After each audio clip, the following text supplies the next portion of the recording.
1970년대 초 미국은 베트남 전쟁과 사회복지 확대 정책으로 재정 부담이 커지며 경제 위기에 직면했습니다. 베트남 전쟁에선 5만 8천 명 이상의 미군이 사망했고 1조 달러 이상의 손실을 입었습니다. 그리고 메디케어, 메디케이드 등의 사회복지 정책으로 재정 적자는 갈수록 심해졌습니다. 이번 영상을 통해 미국이 왜 위기를 맞았는지, 어떻게 이겨냈는지, 앞으로 국제 정세는 어떤지 알아보겠습니다.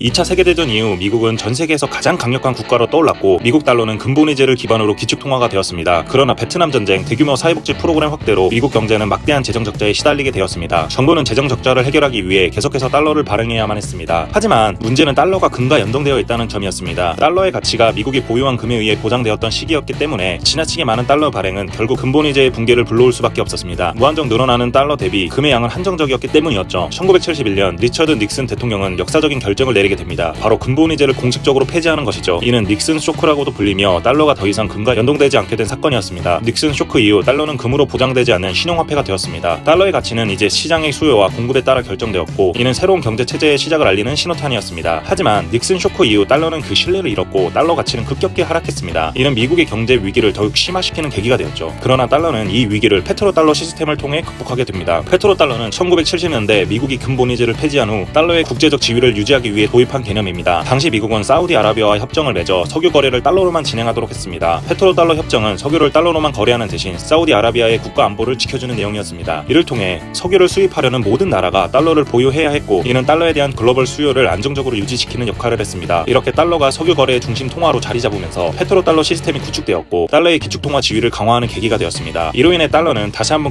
국제금융시장에서 신뢰를 받는 통화로 자리 잡았고 달러에 대한 수요는 전 세계적으로 급증하게 되었습니다. 하지만 달러가 기축통화로서의 지위를 유지하기 위해서는 끊임없는 화폐 전쟁을 이겨내야 했습니다. 그러던 중 달러 패권을 흔드는 강력한 경쟁자가 등장합니다. 바로 중국의 위안화입니다. 중국은 급속한 경제 성장을 통해 미국 다음으로 큰 경제 대국이 되었습니다. 중국은 이등에 안주하지 않으며 위안화를 국제 통화로 만들려는 야망을 드러내고 있었습니다. 중국은 자국 통화를 국제화하기 위해 다양한 전략을 펼치고 있습니다. 특히 1대1로 프로젝트를 통해 여러 나라들과 경제적 관계를 강화하며 위안화를 무역 결제 통화로 사용하도록 유도하고 있습니다. 이 프로젝트는 아시아, 유럽, 아프리카 등을 연결하는 거대한 경제 협력 프로그램으로 위안화의 국제화를 촉진하는 중요한 역할을 하고 있습니다. 특히 중국은 석유 거래에서 위안화를 사용하려는 시도를 하고 있습니다. 이는 페트로달러 시스템에 대한 도전으로 해석될 수도 있죠. 중국과 중동 국가들이 위안화를 통해 석유를 거래할 경우 달러에 대한 수요는 줄어들 것입니다. 현재 세계 석유 거래는 모두 달러로 이루어지지만 중국의 중동 국가들과 위안화로 석유 거래를 시작한다면 이는 달러의 지위를 위협할 수 있습니다. 뿐만 아니라 중국은 아시아 인프라 투자은행과 같은 국제금융 기구를 통해 위안화를 중심으로 한 금융 네트워크를 강화하고 있습니다. 이러한 움직임은 미국 달러 중심의 세계 금융 질서에 도전하는 중요한 변화로 평가받고 있습니다. 만약 중국 위안화가 미국 달러를 이기고 기축통화가 된다면 크게 세 가지 장점이 있습니다. 첫째, 저렴한 자금 조달이 가능합니다. 기축통화를 발행하는 국가는 자국통화로 국제 거래를 할 수 있어 외국에서 자금을 빌릴 때 환율 변동에 대한 위험을 걱정하지 않고 낮은 이자율로 돈을 빌릴 수 있습니다. 둘째, 국제 무역에서 유리합니다. 기축통화로 거래할 때 환율 변동의 위험이 적어 무역에서 안정적인 조건을 유지할 수 있습니다. 셋째, 경제적 영향력이 커집니다. 기축통화 발행국은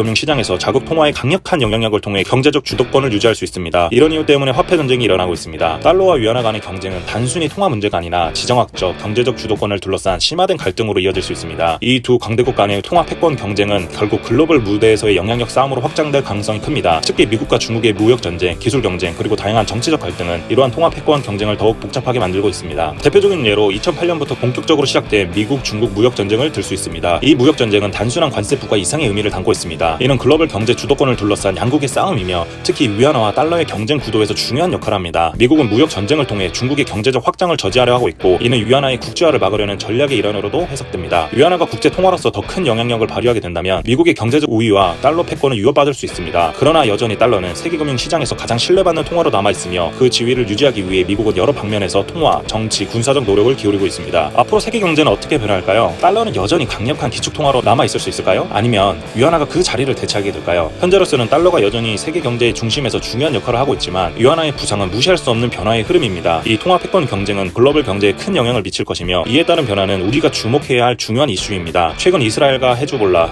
하마스, 후티 반군의 군사 대립과 러시아와 우크라이나의 전쟁은 미국, 중국의 패권 경쟁에 중요한 역할을 하게 될 것으로 생각됩니다.